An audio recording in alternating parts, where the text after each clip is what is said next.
হযরত আবু হুরায়রা রাদিয়াল্লাহু তাআলা আনহু রাসূলের সামনে এসে কাঁদতেছেন। হুজুর বলছেন, আবু হুরায়রা কান্দো কেন? কান্দো কেন? রাতের বেলা কান্দো কেন?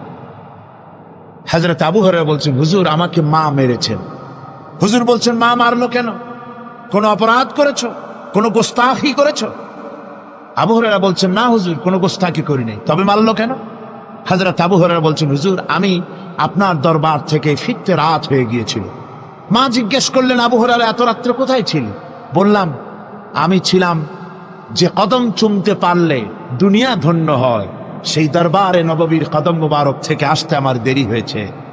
আমার মা মুশরিকা, আপনার নাম শুনে তার গায়ে আগুন জ্বলে উঠলো, আমাকে ধরে মারা আরম্ভ করলো। বলল, হয় আমার বাড়ি ছাড়বি আর না হয় মুহাম্মদ সাল্লাল্লাহু আলাইহি ওয়াসাল্লামের দরবার ছাড়বি। আমি বললাম, আমার মা, তুমি বুড়ি মানুষ, তোমার গায়ে যত শক্তি আছে সমস্ত শক্তি দিয়ে আমারে পিটাও, আমারে মারো। মারতে মারতে আমাকে বাড়ি থেকে তুমি বের করে দাও। তোমার বাড়ি শুদ্ধ তামাম দুনিয়া ছেড়ে দিতে পারি, আল্লাহর নবীর কদম মোবারক ছেড়ে দিতে পারি না। তোমার মা তোমাকে মেরেছে, তুমি আমার কাছে নালিশ করছো? আমার তো এখানে ইন্টারফেয়ার করার কিছুই নেই। সুবহানাল্লাহ, সুবহানাল্লাহ। মা তোমাকে মেরেছে, এখানে আমার করার কিচ্ছু নাই। বিশ্ব নবী বলছেন, এত বড় পাওয়ারফুল নবী, লেজিসলেটিভ পাওয়ার, সারে আল্লাহ তাকে বানিয়েছেন শরীয়ত প্রণেতা।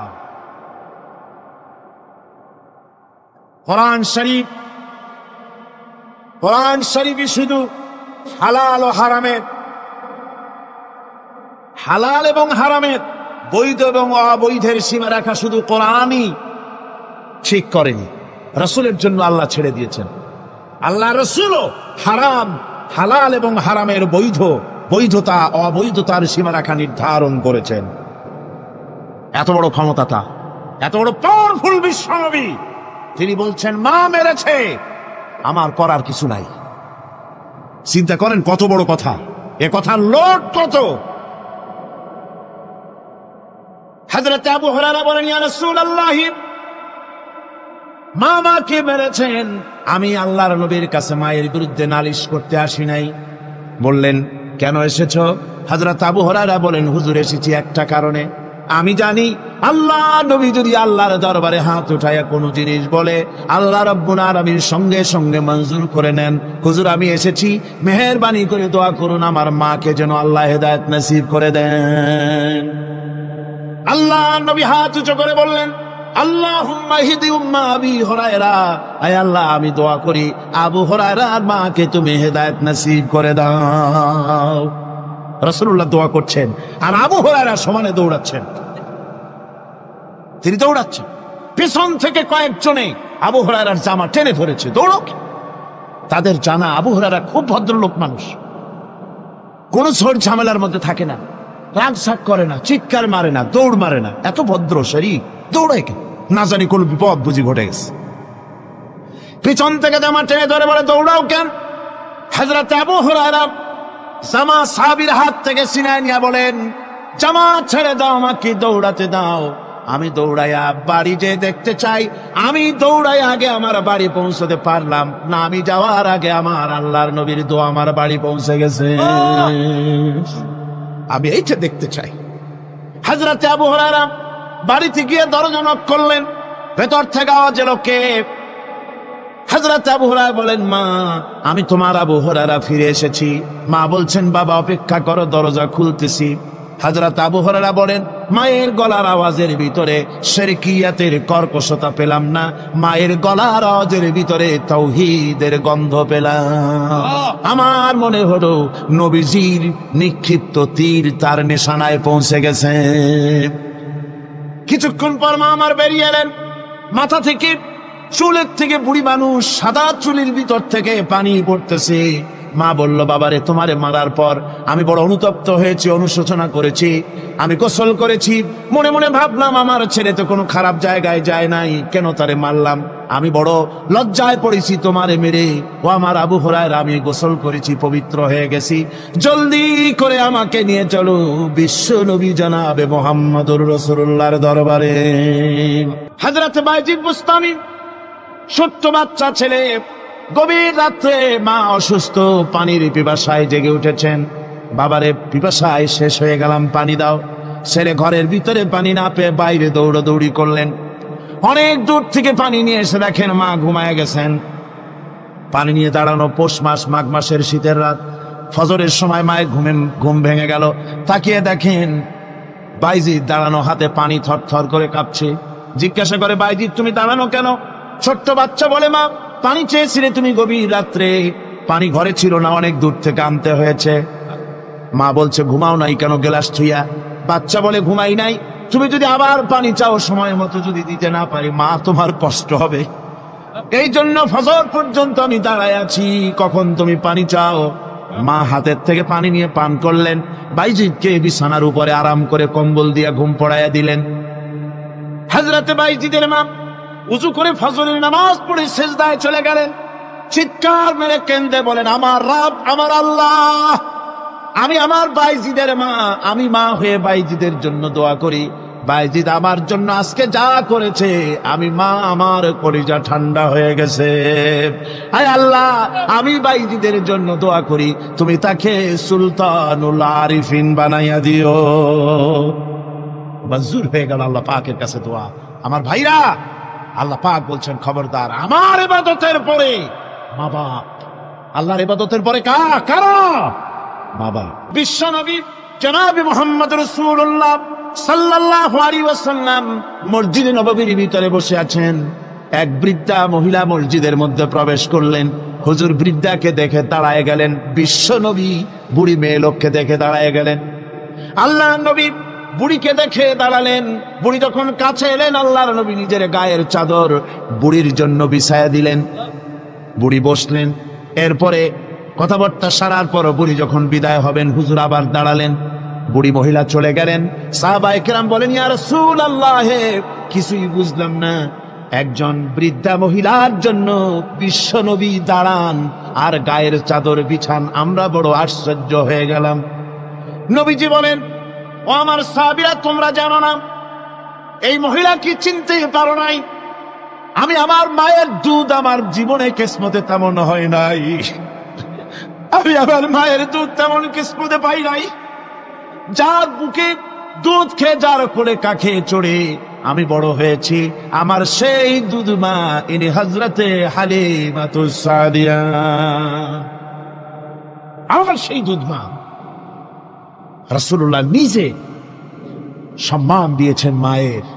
খবরদার, মাকে অসম্মান করবেন না, মাকে সম্মান করবেন, মাকে শ্রদ্ধা করবেন। মরুভূমির ভিতরে যে রব্বুল আলামিন পথের নিশানা তৈরি করে দিলেন, যেখানে গভর্নমেন্ট রাস্তা বানাতে পারে না, মরুভূমির ভিতরে যিনি পথের নিশানা বানালেন, মানুষ যেন না হারায়। যে আল্লাহ রব্বুল আলামিন দুর্গম পাহাড়ের ভিতরে গিরিপথ তৈরি করে দিলেন, মানুষ যেন হারায় না যায়। সমুদ্রের ভেতরে নাবিকরা দিনের বেলায় সূর্যের আলো দেখে পথ চলে, রাতের আধারে সে যেন গভীর সমুদ্রের ভিতরে হারায় না যায়। আল্লাহ তাই আকাশের ভিতরে তারকা মণ্ডলী খচিত করে রেখেছেন। সমুদ্রের নাবিকেরা, জাহাজের নাবিকেরা তারকা দেখে দেখে পথ নির্ণয় করে নেন। যে মাবুদ রাস্তা বানালেন জঙ্গলের ভিতরে, পাহাড়িয়া এলাকার ভিতরে, যে মহান প্রভু রাস্তা বানালেন, নিশানা বানালেন মরুভূমির ভিতরে, যিনি রাস্তা দেখায় দিলেন গভীর সমুদ্রের ভেতরে, সেই আল্লাহ রব্বুল আলামিন। আমরা দুনিয়ার বুকে মানুষেরা অন্ধকারে মরবো, রাস্তা হবে না, এমনটি তো হতেই পারে না। আল্লাহ রব্বুল আলামিন আমাদের জন্য রাস্তা বানায়েছেন। মহান আল্লাহ রব্বুল আলামিন বলেন, وعلى الله قصد السبيل ومنها جائر। আল্লাহ পাক বলেন, সোজা রাস্তা, সোজা পথ বলে দেওয়ার দায়িত্ব আমি আল্লাহর। যেখানে রয়েছে অসংখ্য বাঁকা পথ, অসংখ্য বাঁকা পথ যেখানে, যে পৃথিবীতে, সেখানে সোজা রাস্তা বলে দেওয়ার দায়িত্বটা কার? জোরে বলেন কার? আল্লাহ শুধু সৃষ্টি করেন না, সৃষ্টি করেন, শিক্ষা দেন, পথ বলে দেন, পথটাও বাকি রাখেন না, পথটাও তিনি বলে দিয়ে দেন। হযরতে মূসা আলাইহিস সালামের কাছে ফেরাউন প্রশ্ন করল, তুমি যে রবের দাবি করছো, যে একজন রব আছেন, সে রবের পরিচয় কি? তোমার সেই রব কে? হযরত মুসা আলাইহিস সালাম যে জবাবটা দিলেন, কি সুন্দর জবাব, এক কথার ভিতরে সমস্ত কথা সন্নিবেশিত হয়ে গেছে। ফিরআউনের প্রশ্নের জবাবে রব কে, এ কথার জবাব দেওয়া যায়, হাজার হাজার পৃষ্ঠা লেখা যায়। রবকে তার পরিচিতি, আমি যদি এখন শুধু রব শব্দের ব্যাখ্যা করি, তাফসীর করি, রাত শেষ হয়ে যেতে পারে, ইনশাআল্লাহ ব্যাখ্যা দেওয়া যাবে। কিন্তু মুসা আলাইহিস সালাম কি সুন্দর একটা জবাব দিয়া দিলেন, রবকে শোনো, রব্বুনাল্লাযী আ'তা কুল্লা শাইইন খালকাহু সুম্মা হাদা। রব হচ্ছেন সেই, আমার প্রভু হচ্ছেন তিনি, যিনি সমস্ত সৃষ্টিকে, সমস্ত মাখলুকাতকে যিনি সৃষ্টি করেছেন, আর সৃষ্টি করার পর তার চলার জন্য পথ তৈরি করে দিয়েছেন। তিনি হচ্ছেন আল্লাহ পাক, যিনি সৃষ্টি করেন আর পথের দিশা দেন। তিনি হচ্ছেন আল্লাহ পাক, তিনি হচ্ছেন রব। শুধু বানান না, বানাবার পরে তার প্রয়োজনটাও মিটাই দেন। আল্লাহ পাক সেই আল্লাহ বলছেন, খালাকাল ইনসানা আল্লামাহুল বায়ান। তিনি মানুষ সৃষ্টি করেছেন। আমি সম্ভবত দ্বিতীয় দিনে আপনাদেরকে বলেছিলাম, মানুষ বানর থেকে আসে নাই, মানুষ ওরাং ওটাং থেকে আসে নাই, মানুষ শিম্পাঞ্জি থেকে আসে নাই, মানুষ বাঁদরের গোষ্ঠী নয়, মানুষ এসেছে মাটি থেকে, আদম থেকে। মানুষের পূর্বপুরুষ হচ্ছেন হযরতে আদম আলাইহিস সালাম। মানুষের পূর্বপুরুষ কে? আদম আলাইহিস সালাম। আর মানুষের পূর্বপুরুষ হচ্ছেন আদম আলাইহিস সালাম, আর তার উৎপত্তি হচ্ছে মাটি থেকে। মানুষ এসেছে আদম থেকে, আদম এসেছে মাটি থেকে।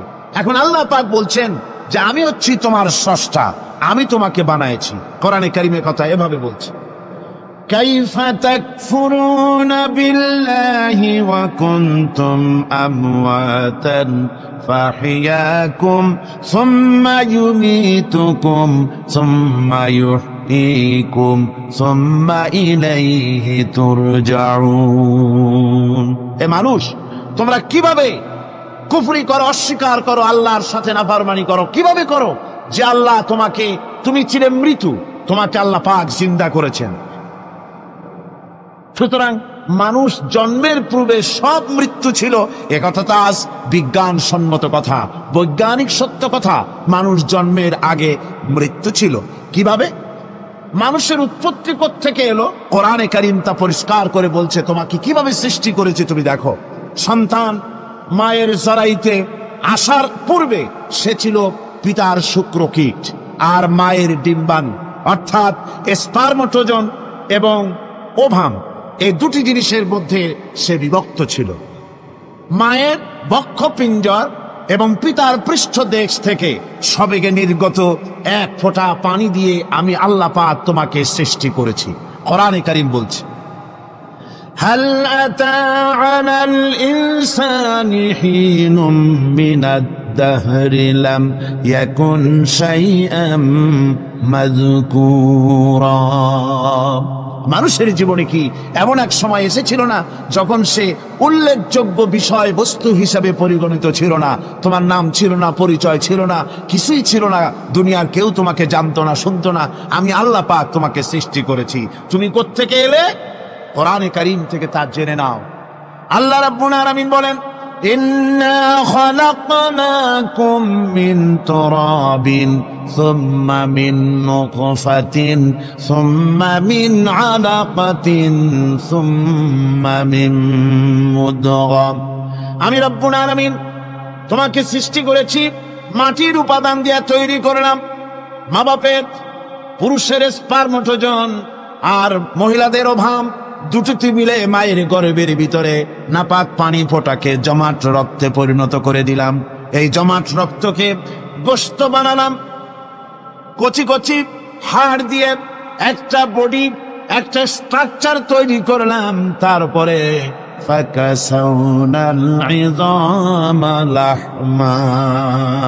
গোশত দিয়ে, রক দিয়ে, চামড়া দিয়ে সুন্দর করে ছাউনি দিয়া মায়ের গর্ভের ভিতরে আমি আল্লাহ রব্বুল আলামিন তোমাকে বানাইছি।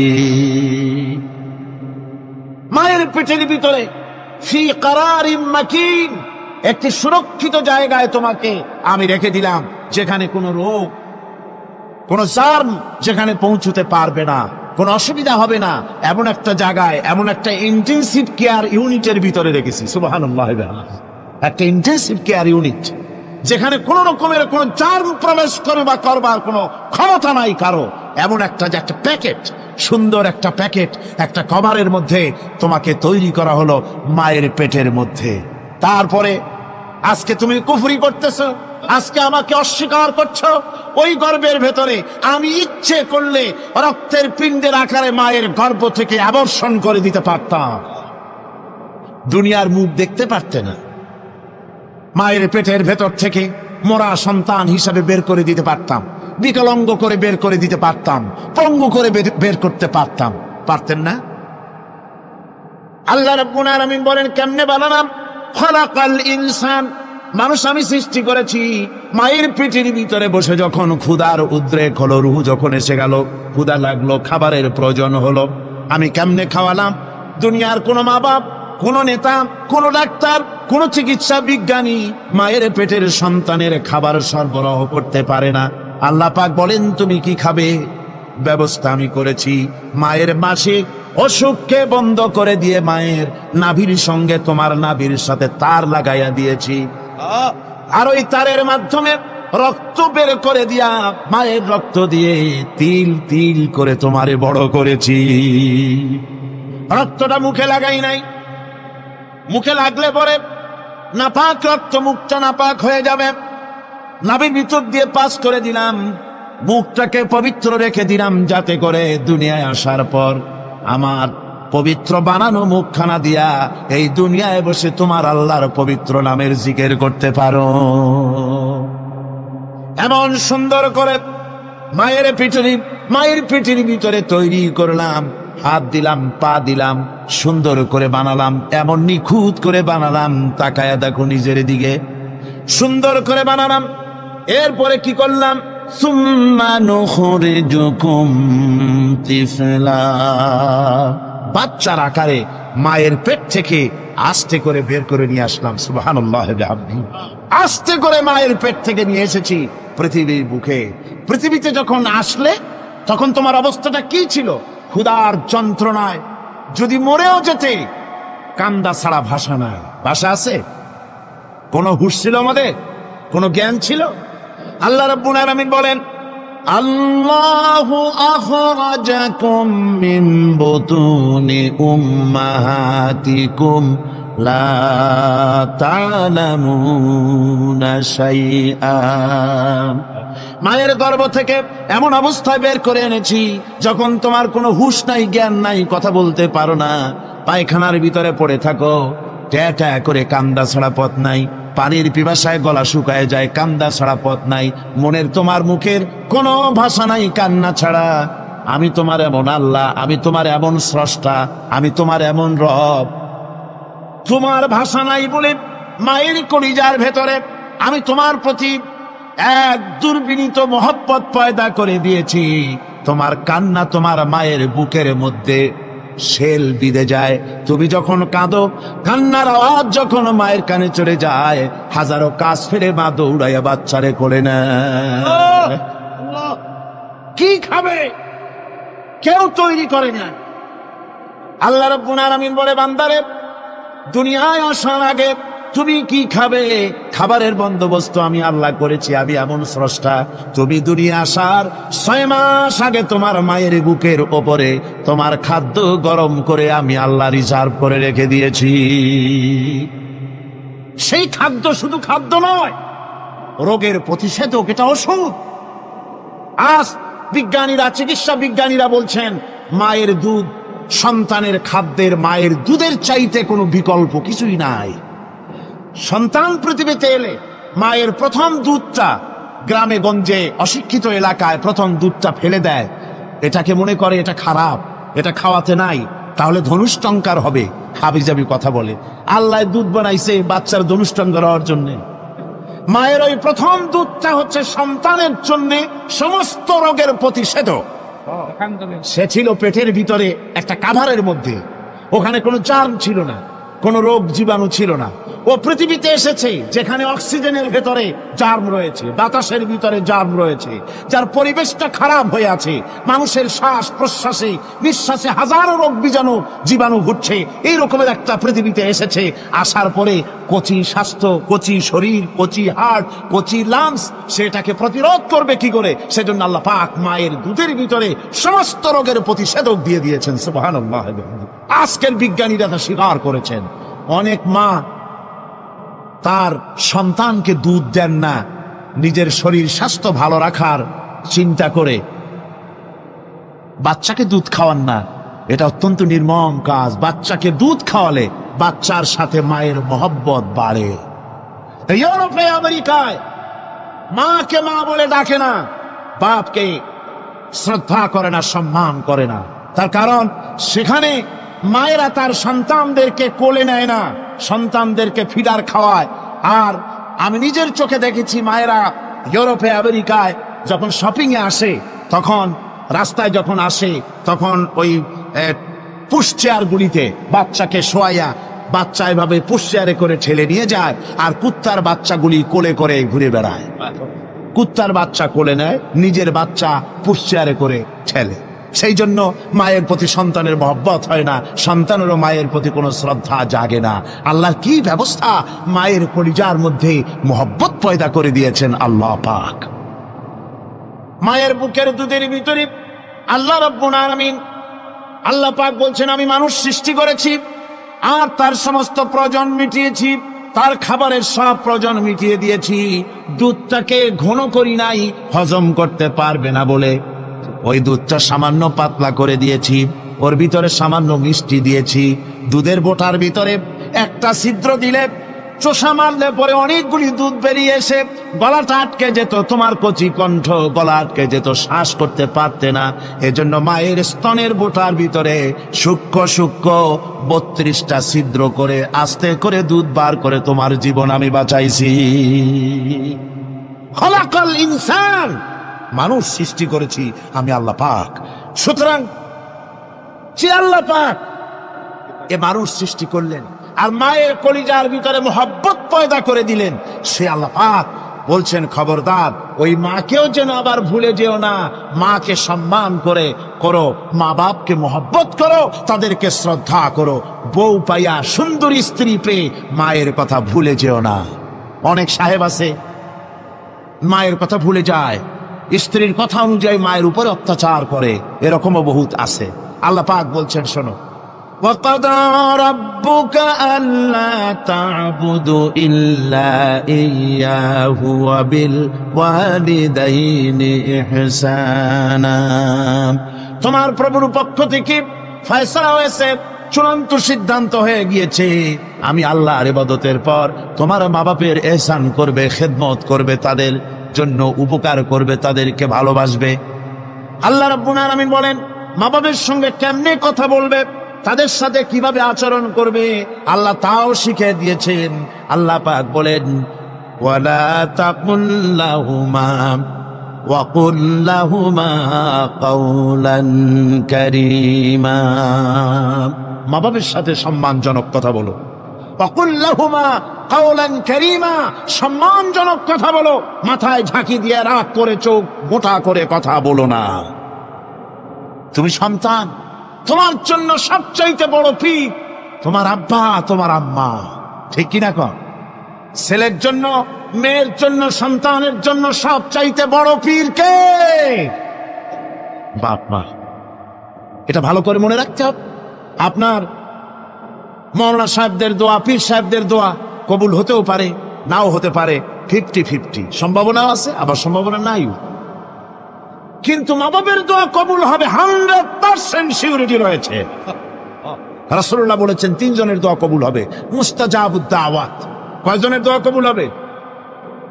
আল্লাহ রাব্বুল আলামিনের হাবিব বলেন 3 জনের দোয়া কবুল হবে আল্লাহর দরবারে।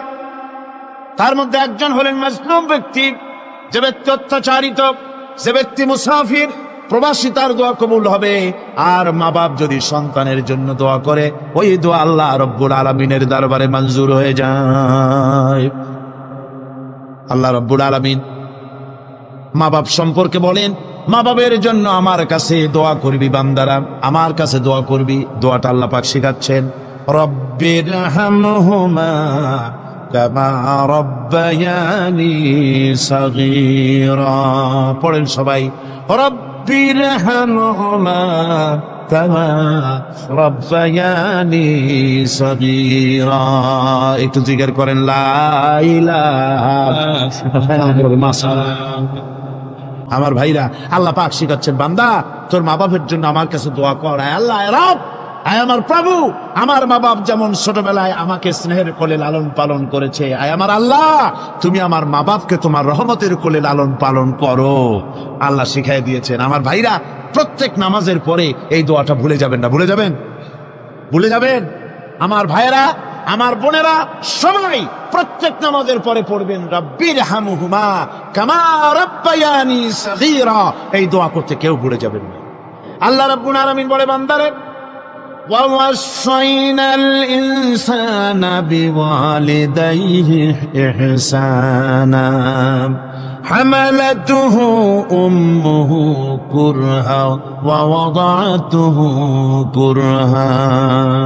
আল্লাহ পাক বলেন, আমি পৃথিবীর সমস্ত মানব মণ্ডলীকে উপদেশ দিয়েছি, মা বাপকে সম্মান করো, শ্রদ্ধা করো, তাদের উপকার করো। তার কারণ হলো তোমার মা তোমাকে গর্ভে ধারণ করেছে অত্যন্ত কষ্টের সাথে। আল্লাহ বলতেছেন, মা তোমাকে গর্ভ ধারণ করেছে অত্যন্ত কষ্টের সাথে, এরপরে তোমাকে ডেলিভারি করেছেন অত্যন্ত কষ্টের সাথে, তোমাকে ডেলিভারি করেছেন।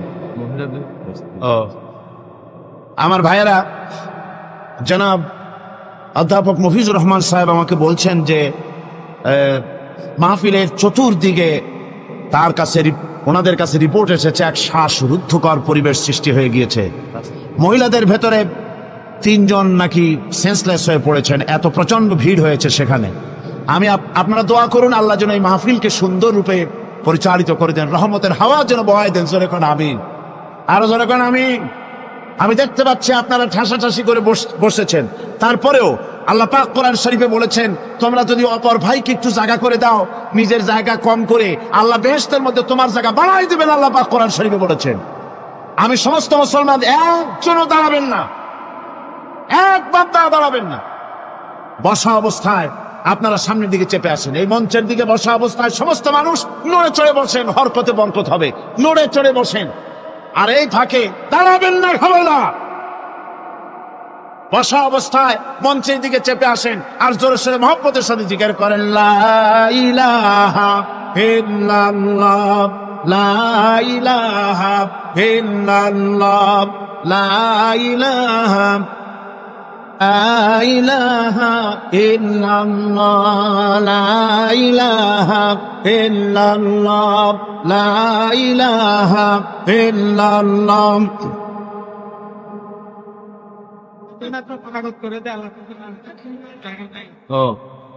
লা ইলাহা ইল্লাল্লাহ মুহাম্মাদুর রাসূলুল্লাহ। মুহতারাম বন্ধুবর, হযরত মাওলানা শামসুদ্দিন সাহেব মাদ্দাজিল্লুহু বলছেন যে আল্লাহর কাছে দোয়া করেন না, আল্লাহ মাঠটারে বড় করে দিক। আল্লাহ পারেন না? পারেন না? অবশ্যই পারেন। আল্লাহ পাক সকলের জন্য আসান করে দিন। তবে মনে রাখবেন, এত বড় রহমতের মাহফিল জীবনে আর একবার পাবো কোনো নিশ্চয়তা নাই। কোনো নিশ্চয়তা নাই। এত বড় বরকতের মাহফিল, রহমতের মাহফিল, জান ভরে শুনুন আর আরাম করে বসুন, হাঁটা চলা বন্ধ করুন। নিতান্ত প্রাকৃতিক কারণ ছাড়া ওঠা বসা করার চেষ্টা না করাটাই ভালো। আল্লাহ পাক বলছেন, আমি গোটা বিশ্বের সমস্ত মানব মণ্ডলীকে উপদেশ দিয়েছি, মা বাপের খেদমত করো, সম্মান করো। কেন? মা তোমাকে পেটে ধারণ করেছে বড় কষ্টের সাথে। কে বলছেন এ কথা? আমার আল্লাহ বলতেছেন, পেটে ধরতে খুব কষ্ট হয়েছে। আপনাকে পেটে রেখে মায়ের কত কষ্ট হয়েছে সে কথা বোঝার জন্য আপনার গর্ভবতী স্ত্রীর দিকে তাকায় দেখেন। আপনার স্ত্রী যখন গর্ভবতী হবে তখন দেখবেন তার অবস্থাটা কি, ওইটা দেখে আপনি আন্দাজ করতে পারবেন আপনার মায়ের কত কষ্ট হয়েছিল। গভীর রাত্রে মানুষ সব ঘুমায় যায়, গর্ভবতী মা ঘুমাতে পারে না সন্তান পেটের ভিতরে, হাঁটু দিয়া গুতা মেরেছে, পা দিয়া লাথি মেরেছে। মা চরম শীতের রাত্রে, প্রচন্ড শীতের রাতে গায়ের লেপটা সরায় দিয়া মা একবার দাঁড়ায় আর একবার বসে, একবার দেওয়ালের সাথে হেলান দিয়া দাঁড়ায়, কষ্ট করে রাতটারে কাটায় দেয়। আবার সারাদিন সংসারের জন্য কাজ করেছেন, রান্না বান্না করেছেন মা, সকলকে খাওয়াইয়া মা শেষের দিকে খেতে গেছেন। যখন নিজে খেতে গেলেন, খাবারের ক্ষুধাত নিয়ে পেট ক্ষুধা নিয়ে খেতে বসেছেন, পেটের ভিতরে সন্তান লাথি মেরেছে, পেটের মধ্যে ঘুষা মেরেছে, হাঁটু দিয়া গুতা মেরেছে, ভরা পেটে, পেটের ভিতরে সন্তান গুতা মারলো হাঁটু দিয়া, মাথা দিয়া। মা ক্ষুধা রয়েছে, পেটে খেতে পারলেন না, বেদনা শুরু হয়েছে। খাবারের থালাটা ঠেলে দিয়ে মা দাঁড়ালেন, বসলেন, চোখের পানি ফেললেন। এভাবে করে মা একটা দুইটা দিন নয়, 10টি মাস পর্যন্ত সন্তানটাকে পেটের মধ্যে নিয়ে, একটা জীবিত মানুষ আর একটা জীবিত সন্তান পেটের মধ্যে নিয়ে নড়াচড়া করছেন, চলাফেরা করছেন। কিতাবের মধ্যে এসেছে রাতের বেলায় মা যে ঘুমাতে পারেন না সন্তানের নড়াচড়ার কারণে, রাতভর ইবাদত করলে যত সওয়াব পাওয়া যেত আল্লাহ ওই সওয়াব মায়ের আমলনামায় লিখে দেন। সন্তান পেটে থাকার কারণে খেতে পারে না, পেট ভরে ক্ষুধায় কষ্ট পায় মা, এই জন্যে 10 মাস ধরে রোজা রাখলে যে সওয়াব হতো আল্লাহ রাব্বুল আলামিন মায়ের আমলনামায় রোজার সওয়াব লিখে দেন। 10 মাস পুরে গেল, সন্তান ডেলিভারির সময় চলে এলো। মায়ের মন বিমর্ষ, সন্তান ডেলিভারি হবে, না জানি মরে যাই নাকি, না জানি অপারেশন লাগে নাকি, কি অবস্থা হবে। মা খেতে পারে না, মুখটা শুকায়া যায়। ডেলিভারির সময় যখন আসে, মা বাবার কাছ থেকে বিদায় নিয়ে যায়, স্বামীকে একান্তে গোপনে ডেকে নিয়ে বলে, প্রাণের স্বামী, দীর্ঘদিন একসঙ্গে ঘর কন্যা করেছি, অপরাধ হয়ে যেতে পারে, আমারে মাফ করে দিও। আমার মনে হয় এবার আমি আর বাঁচবো না। সংসার থাকলো, চাবি থাকলো, সব বুঝে নাও, আমারে মাফ করে দিও। মা চলে গেল সতিকা গৃহে, ক্লিনিকে চলে গেল, অপারেশন থিয়েটারে চলে গেল, অথবা ডেলিভারির জায়গায় চলে গেল। ডেলিভারির পেইন শুরু হয়ে গেল, বেদনা শুরু হয়ে গেল। এক একটা বেদনা যেন মায়ের এক একটা মৃত্যু যন্ত্রণা শুরু হয়ে যায়। এমন যন্ত্রণা, প্রসব বেদনা দুনিয়ার ভুক্তভোগী মা ছাড়া আর কেউ জানে না। এই চরম বেদনার ভেতর দিয়ে, চরম কষ্টের ভিতরে মা যখন একটা বাচ্চা প্রসব করলো, জিহাদের ময়দানের মতো মা রক্তাক্ত হয়ে গেলেন, সন্তান দুনিয়ায় এলো। মা তখন অস্থির থাকেন। এত বড় বিরাট কষ্টের ভিতরে আল্লাহ রাব্বুল আলামিন বলেন, সন্তান যখন ডেলিভারি হয়ে গেল, মায়ের মনের ভিতরে আমি তখন এই ফিলিংস, এই টেন্ডেন্সি জাগ্রত করে দিই, দেখ কি হয়েছে। মা তখন দেখতে চায় কি হয়েছে। মায়ের সামনে যখন এত কষ্টে, হৃদয় রিংরণ, কলিজার 32টি নাড়ি ছেঁড়া যন্ত্রণা আর সন্তান যখন মায়ের চোখের সামনে আসে, আল্লাহ পাক বলেন, মা যখন তার ছেলের মুখের দিকে তাকায়, মেয়ের মুখের দিকে তাকায়, আল্লাহ বলেন 10 মাসের পেটে ধরা কষ্ট আর ডেলিভারির সব কষ্ট মায়ের মন থেকে মুছে ফেলে দেই। আল্লাহ রাব্বুল আলামিন বলেন, খবরদার দুনিয়ার মানুষ, এমন মায়ের সাথে নাফরমানি করবি না, এ মায়ের সাথে নাফরমানি করবি না, মাকে সম্মান করবি, মার কাছে দোয়া চাবি। দুনিয়ায় যদি সম্মান চাও, রিজেক্ট চাও, মায়ের পায়ে ধরে কাঁদো। মায়ের জাতি অনেক সম্মান তার। রাসূল করিম সাল্লাল্লাহু আলাইহি সাল্লামকে প্রশ্ন করা হয়েছে, হুজুর খেদমত করবো কার? হুজুর কয় মায়ের। তারপরে কার? হুজুর কয় মায়ের। তারপরে কার? হুজুর বলেন মায়ের। তারপরে কার? তোমার পিতার। 3 গুণ। তোর ভাই মর্যাদা 3 গুণ বেশি, তোর বাপের চাইতে মর্যাদা বেশি। সুবহানাল্লাহ পড়ে। আর আজকে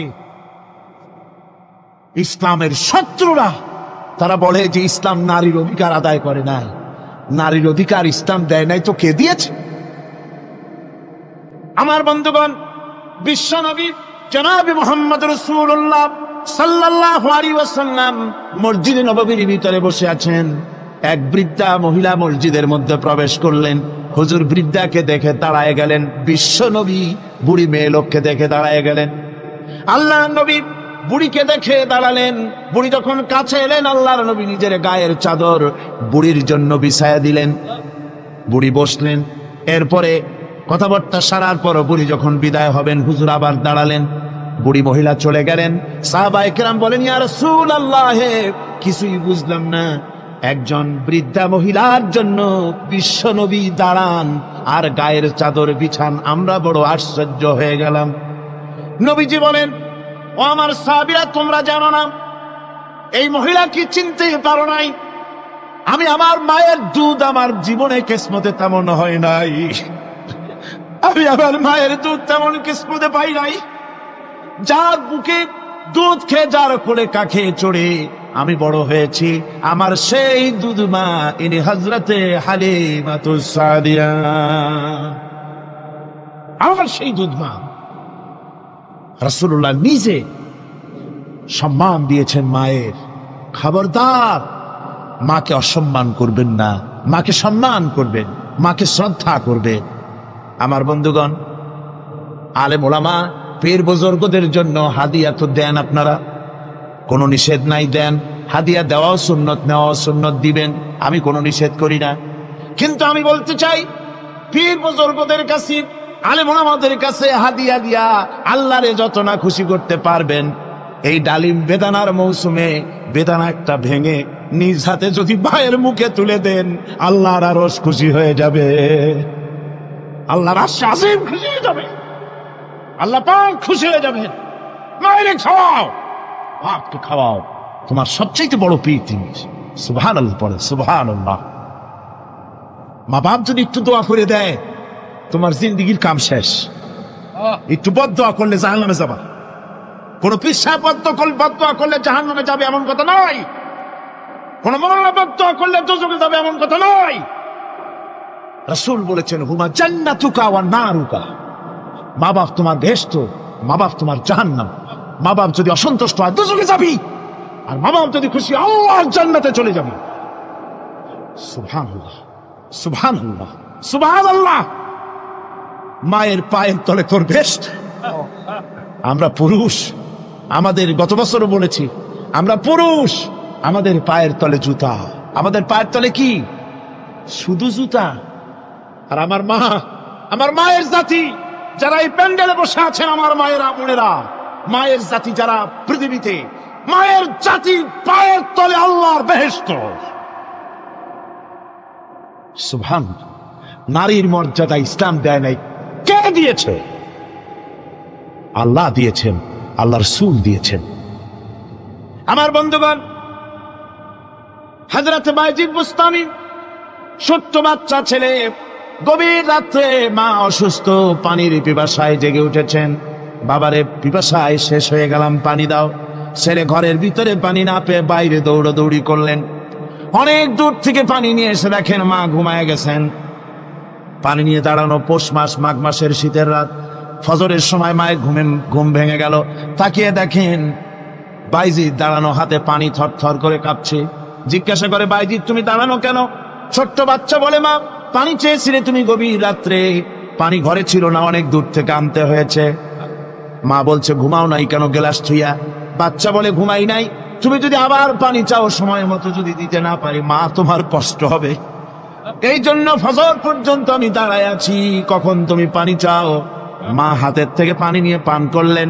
বাইজিদকে বিছানার উপরে আরাম করে কম্বল দিয়ে ঘুম পড়াইয়া দিলেন। হযরতে বাইজিদের মা উযু করে ফজরের নামাজ পড়ে সিজদায় চলে গেলেন। চিৎকার মেরে কেঁদে বলেন, আমার রব, আমার আল্লাহ, আমি আমার বাইজিদের মা, আমি মা হয়ে বাইজিদের জন্য দোয়া করি। বাইজিদ আমার জন্য আজকে যা করেছে, আমি মা, আমার কলিজা ঠান্ডা হয়ে গেছে। আয় আল্লাহ, আমি বাইজিদের জন্য দোয়া করি, তুমি তাকে সুলতানুল আরিফিন বানাইয়া দিও। মঞ্জুর হয়ে গেল আল্লাহ পাকের কাছে দোয়া। আমার ভাইরা, আল্লাহ পাক বলছেন, খবরদার, আমার ইবাদতের পরে মা বাপ। আল্লাহর ইবাদতের পরে কারা? মা বাপ। মা বাপকে সম্মান করো, শ্রদ্ধা করো, মোহাব্বত করো, কিসমত খুলে যাবে, কিসমত খুলে যাবে। মা বাপকে সম্মান করো। হযরত আবু হুরায়রা রাদিয়াল্লাহু তাআলা আনহু রাসূলের সামনে এসে কাঁদতেছে। হুজুর বলছেন, আবু হুরায়রা কান্দো কেন? কান্দো কেন? রাতের বেলা কান্দো কেন? হযরত আবু হুরায়রা বলছেন, হুজুর আমাকে মা মেরেছেন। হুজুর বলছেন, মা মারলো কেন? কোন অপরাধ করেছো? কোন গোস্তাখি করেছো? আবু হুরায়রা বলছেন, না হুজুর, কোন গোস্তাখি করি নাই। তবে মারলো কেন? হযরত আবু হুরায়রা বলছেন, হুজুর আমি আপনার দরবার থেকে ফিরতে রাত হয়ে গিয়েছিল। মা জিজ্ঞেস করলেন, আবু হুরায়রা এত রাত্রে কোথায় ছিলি? বললাম, আমি ছিলাম যে কদম চুমতে পারলে দুনিয়া ধন্য হয়, সেই দরবারে নববীর কদম মুবারক থেকে আসতে আমার দেরি হয়েছে। আমার মা মুশরিকা, আপনার নাম শুনে তার গায়ে আগুন জ্বলে উঠলো, আমাকে ধরে মারা আরম্ভ করলো। বলল, হয় আমার বাড়ি ছাড়বি আর না হয় মুহাম্মদ সাল্লাল্লাহু আলাইহি ওয়াসাল্লামের দরবার ছাড়বি। আমি বললাম, আমার মা, তুমি বুড়ি মানুষ, তোমার গায়ে যত শক্তি আছে সমস্ত শক্তি দিয়ে আমারে পিটাও, আমারে মারো। মারতে মারতে আমাকে বাড়ি থেকে তুমি বের করে দাও। তোমার বাড়ি শুদ্ধ তামাম দুনিয়া ছেড়ে দিতে পারি, আল্লাহর নবীর কদম মোবারক ছেড়ে দিতে পারি না। তোমার মা তোমাকে মেরেছে, তুমি আমার কাছে নালিশ করছো? আমার তো এখানে ইন্টারফেয়ার করার কিছুই নেই। সুবহানাল্লাহ, সুবহানাল্লাহ। মা তোমাকে মেরেছে, এখানে আমার করার কিচ্ছু নাই। বিশ্ব নবী বলছেন, এত বড় পাওয়ারফুল নবী, লেজিসলেটিভ পাওয়ার, সারে আল্লাহ তাকে বানিয়েছেন শরীয়ত প্রণেতা।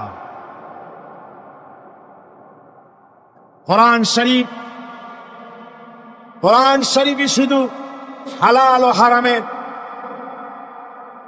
হালাল এবং হারামের, বৈধ এবং অবৈধের সীমা রেখা শুধু কোরআনই ঠিক করেনি, রাসূলের জন্য আল্লাহ ছেড়ে দিয়েছেন। আল্লাহ রাসূলও হারাম, হালাল এবং হারামের বৈধতা অবৈধতার সীমারেখা নির্ধারণ করেছেন। এত বড় ক্ষমতাটা, এত বড় পাওয়ারফুল বিশ্বনবী, তিনি বলছেন মা মেরেছে, আমার করার কিছু নাই। চিন্তা করেন কত বড় কথা, এ কথার লোড কত। হযরত আবু হুরায়রা বলেন, ইয়া রাসূলুল্লাহ, মা মাকে মেরেছেন, আমি আল্লাহর নবীর কাছে মায়ের বিরুদ্ধে নালিশ করতে আসি নাই। বললেন, কেন এসেছো? হযরত আবু হুরায়রা বলেন, হুজুর এসেছি একটা কারণে। আমি জানি আল্লাহ নবী যদি আল্লাহর দরবারে হাত উঠায়া কোনো জিনিস বলে, আল্লাহ রাব্বুল আলামিন সঙ্গে সঙ্গে মঞ্জুর করে নেন। হুজুর আমি এসেছি, মেহেরবানি করে দোয়া করুন আমার মাকে যেন আল্লাহ হেদায়েত নসিব করে দেন। আল্লাহ নবী হাত উঁচু করে বললেন, আল্লাহুম্মা হিদি উম্মা আবি হুরায়রা, আয় আল্লাহ আমি দোয়া করি আবু হুরায়রার মাকে তুমি হেদায়েত নসিব করে দাও। রাসূলুল্লাহ দোয়া করছেন আর আবু হুরায়রা সমানে দৌড়াচ্ছেন। তিনি দৌড়াচ্ছেন, পিছন থেকে কয়েকজনে আবু হুরায়রার জামা টেনে ধরেছে, দৌড়ক। তাদের জানা আবু হুরায়রা খুব ভদ্রলোক মানুষ, কোন ঝড় ঝামেলার মধ্যে থাকে না, রাগ সাগ করে না, চিৎকার মারে না, দৌড় মারে না, এত ভদ্র শরীর, দৌড়ায় কেন? না জানি কোন বিপদ বুঝি ঘটে গেছে। পিছন থেকে জামা টেনে ধরে বলে, দৌড়াও কেন? হযরত আবু হুরায়রা জামা সাহাবীর হাত থেকে ছিনায় নিয়ে বলেন, জামা ছেড়ে দাও, আমাকে দৌড়াতে দাও। আমি দৌড়াইয়া বাড়ি যে দেখতে চাই, আমি দৌড়াই আগে আমার বাড়ি পৌঁছতে পারলাম না, আমি যাওয়ার আগে আমার আল্লাহর নবীর দোয়া আমার বাড়ি পৌঁছে গেছে, আমি এইটা দেখতে চাই। হযরত আবু হুরায়রা বাড়িতে গিয়ে দরজা নক করলেন, ভেতর থেকে আওয়াজ এলো, কে? হযরত আবু হুরায়রা বলেন, মা আমি তোমার আবু হুরায়রা ফিরে এসেছি। মা বলছেন, বাবা অপেক্ষা করো, দরজা খুলতেছি। হযরত আবু হুরায়রা বলেন, মায়ের গলার আওয়াজের ভিতরে শিরকিয়াতের কর্কশতা পেলাম না, মায়ের গলার আওয়াজের ভিতরে তাওহীদের গন্ধ পেলাম। আমার মনে হলো নবীজির নিক্ষিপ্ত তীর তার নিশানায় পৌঁছে গেছে। কিছুক্ষণ পর মা আমার বেরিয়ে এলেন, মাথা থেকে চুলের থেকে, বুড়ি মানুষ, সাদা চুলের ভিতর থেকে পানি পড়তেছে।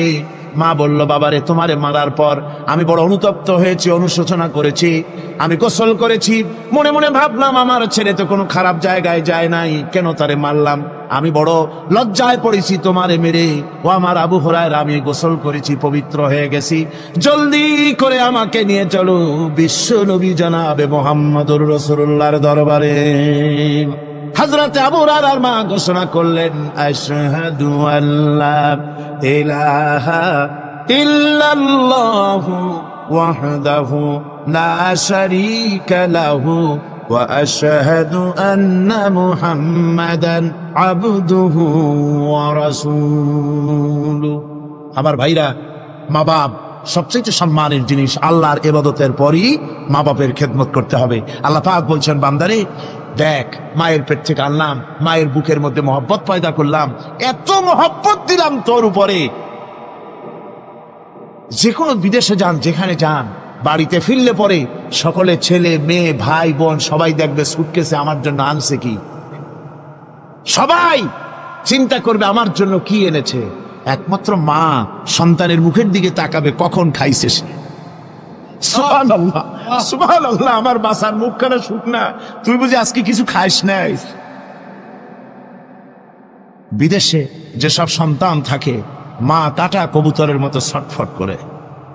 আমার ছোটবেলার কথা আমি দেখেছি। শর্ষিনা মাদ্রাসা পড়তাম, আব্বা টাকা দিতেন মাদ্রাসায় যাওয়ার সময়, আবার মা আবার মুরগির ডিম বিক্রি করা, বিভিন্ন জিনিস বিক্রি করা বা বাজার করা পয়সা, উদ্বৃত্ত কিছু পয়সা আব্বার অজান্তে আমার হাতের মুঠার মধ্যে দিয়ে দিতেন। যখন মাদ্রাসার দিকে রওনা হয়েছি, পর্দার আড়াল থেকে, দরজা থেকে দেখতাম, যতক্ষণ তাকায় দেখতেছি চোখ থেকে পানি দরদর করে পড়তেছে। সুবহানাল্লাহ, মা কি জিনিস! আল্লাহ আল্লাহ আল্লাহ।